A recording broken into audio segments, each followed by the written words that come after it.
Nama saya Cut Fatmawati Mutia. Ayah saya bernama Haji Teguh Mukhtarudin,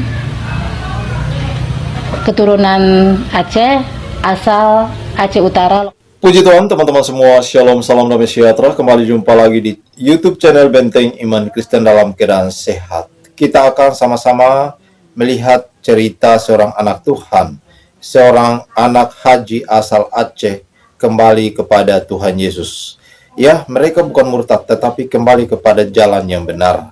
Kalau dulunya mereka ada di dalam kesesatan, mereka tidak percaya Yesus. Tetapi saat ini ia bersaksi dan bersyukur bahwa meskipun dulunya sempat belajar 6 tahun di pondok pesantren. Artinya dia belajar dari SD kelas 1 sampai kelas 6 dan sangat luar biasa disiplin dalam ilmu agama yang begitu ketat dan luar biasa. Tetapi pada saatnya ia kembali kepada jalan Tuhan, yaitu di dalam Yesus Kristus. Puji Tuhan, kita akan sambut langsung aja kesaksiannya di dalam video ini. Salam, salam sejahtera bagi kita semua. Izinkan saya memperkenalkan diri. Nama saya Cut Fatmawati Mutia. Ayah saya bernama Haji Teguh Mukhtarudin, keturunan Aceh, asal Aceh Utara, Lok Sumawe. Kita dibesarkan dalam lingkungan keluarga yang sangat keras dalam mendidik keislamannya. Saya memiliki 7 saudara, kebetulan saya anak ke-7, anak bungsu. Dan saya asal muasal pendidikan saya 6 tahun di pondok pesantren di Kabupaten Asahan. Kemudian saya melanjutkan pendidikan keperawatan di Medan. Setelah saya tamat dari pendidikan keperawatan, saya mendapat jodoh, saya berumah tangga dengan seorang laki-laki keturunan Sunda Pakistan. Tapi pernikahan kami tidak berjalan lama. Suami saya meninggal sakit meningitis, infeksi di otak.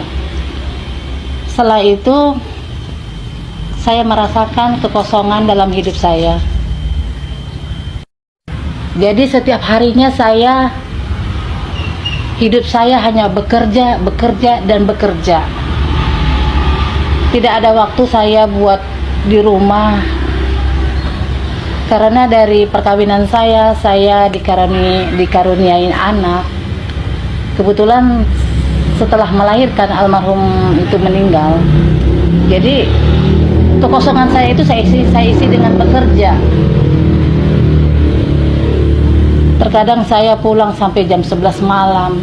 Terkadang kalau lagi lembur, lagi kejar anggaran, kita sampai pulang pagi di kantor.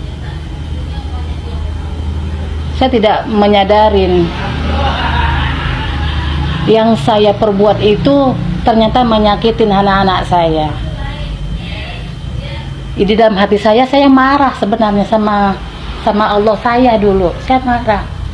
Kenapa ya saya harus mengalami seperti ini? Saya sudah menjalankan apa yang diperintahnya. Sebagai muslimah yang baik, saya ikuti apa yang diperintahkan oleh ayah saya. Saya tidak pernah buka aurat. Saya berumah tangga juga masih dalam keinginan orang tua saya. Saya kecewa saat itu. Jadi kekecewaan saya itu saya isi dengan pekerjaan dan saya tinggalkan anak-anak saya. Tapi setelah saya mengenal Tuhan, saya menyadari kalau Tuhan itu luar biasa.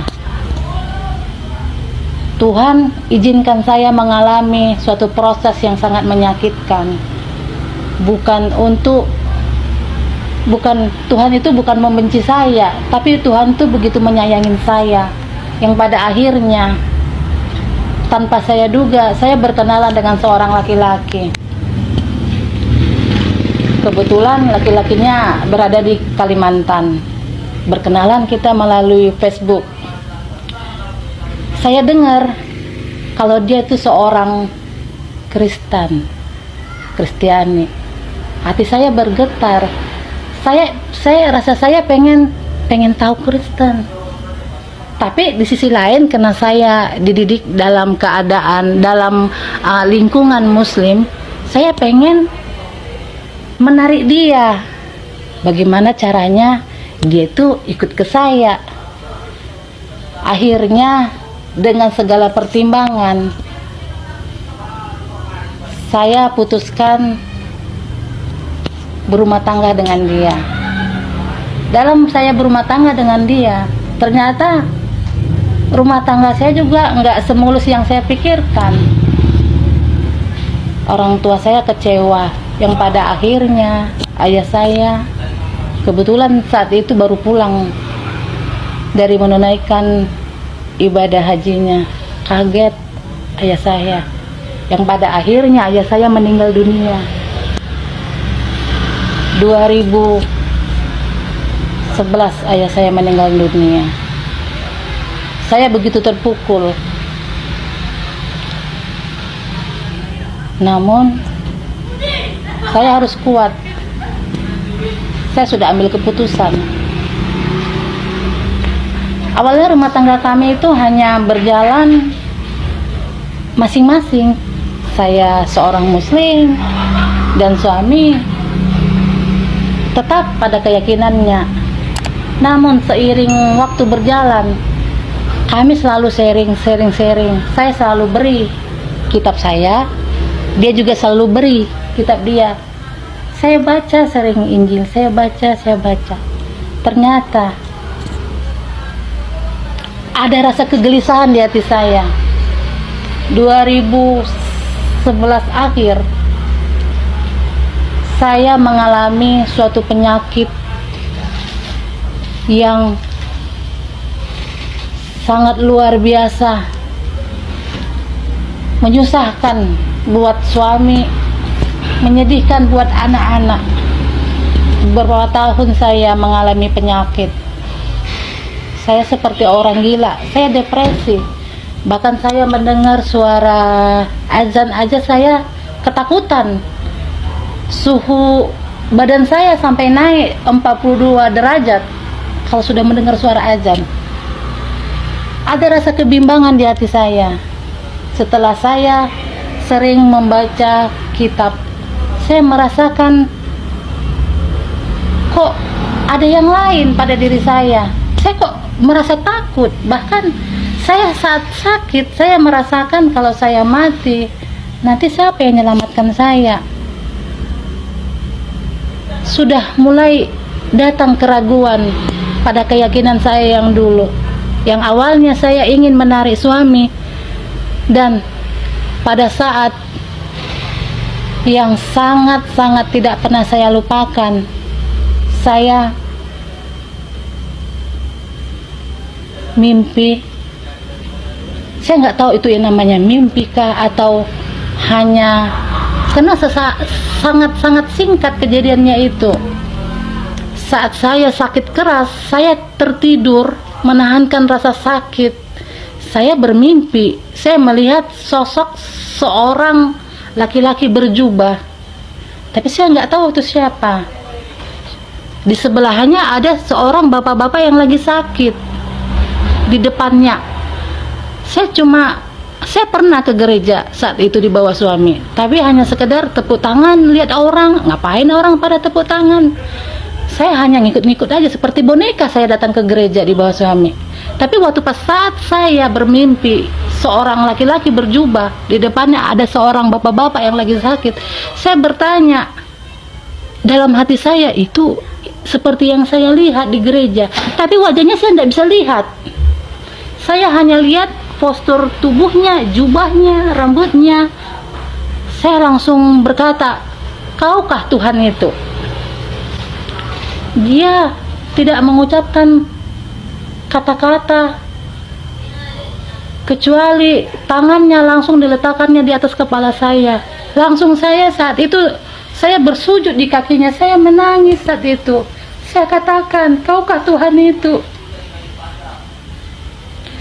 Langsung dia tuntun tangan saya, dia pegang tangan saya, dia ajarin saya untuk menyembuhkan seorang bapak yang lagi sakit di depannya. Tuhan berkata, sebut dalam nama Yesus. Saya mengikuti tuntunan tangan Tuhan. Dari atas kepala bapak itu saya ucapkan dalam nama Yesus. Dalam nama Yesus saya ucapkan itu. Akhirnya saya terbangun dan di situ saya menangis. Saya bilang, kebetulan pada saat itu suami saya nggak ada di tempat. Saya karena dalam kondisi sakit, saya dibawa saudara suami nginap di lingkungan saudaranya. Saya bilang sama saudara suami yang ada di rumah itu, saya bilang, saya mimpi seperti ini. Saya bilang, saya takut, saya bilang. Lalu pada akhirnya saudara suami saya itu memanggil hamba Tuhan, dan hamba Tuhan itu banyak memberi masukan kepada saya. Hamba Tuhan itu berkata bahwa benar mimpi saya itu memang benar adanya, bahwa Tuhan itu memang benar ada, Tuhan itu memang hidup. Akhirnya saya berkata sama suami, saya mau ikut Tuhanmu, saya mau menyerahkan diri saya tidak mau mengeraskan hati. Itu perkataan saya satu hari setelah saya mengalami mimpi. Namun beberapa hari kemudian saya berubah, saya berkeras hati lagi. Saya tidak mau ikut karena almarhum ayah saya terus menghantui hidup saya. Terus dia datang, dia mengajak saya takut, saya makin bingung mau kemana saya. Semakin saya berkeras, semakin saya tidak mau ikut panggilan Tuhan.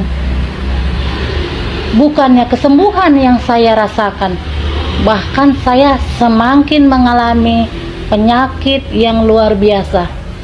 Sampai-sampai kami harus merelakan sedikit harta untuk dijual untuk pengobatan saya.